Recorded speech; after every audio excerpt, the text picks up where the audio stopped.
C'est la crise politique la plus profonde qui existe entre la France et l'Italie depuis 1945.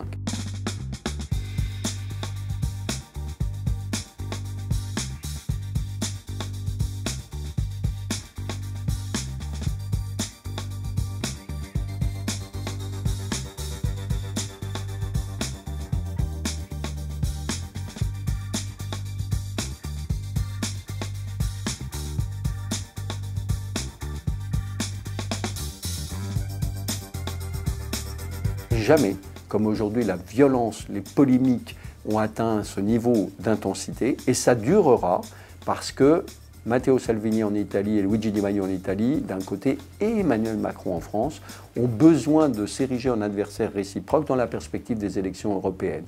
Et donc ça a un lourd impact, une sorte de sentiment anti-français se répand dans la société italienne et n'est pas lié simplement aux partis politiques au pouvoir. Et on peut en prendre un exemple qui semble anecdotique mais qui est très révélateur.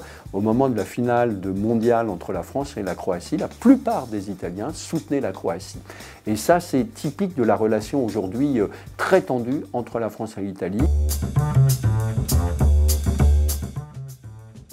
La peuplocratie, c'est l'idée qu'aujourd'hui, un certain nombre de partis politiques, de formations politiques, expliquent qu'il n'y a plus besoin d'avoir d'organisations intermédiaires, pas besoin de syndicats, finalement pas besoin de beaucoup de partis politiques, que tout se fait, ce que j'appelle aussi dans l'immédiateté. L'immédiateté crée la démocratie immédiate, c'est-à-dire l'urgence permanente, parce qu'il n'y a pas de problème compliqué, mais il n'y a que des solutions simples. Alors, notre idée, avec mon collègue italien, c'est de dire que la peuplocratie est en train de contaminer toute la vie politique. C'est-à-dire que même les leaders qui veulent combattre les populistes utilisent le même style.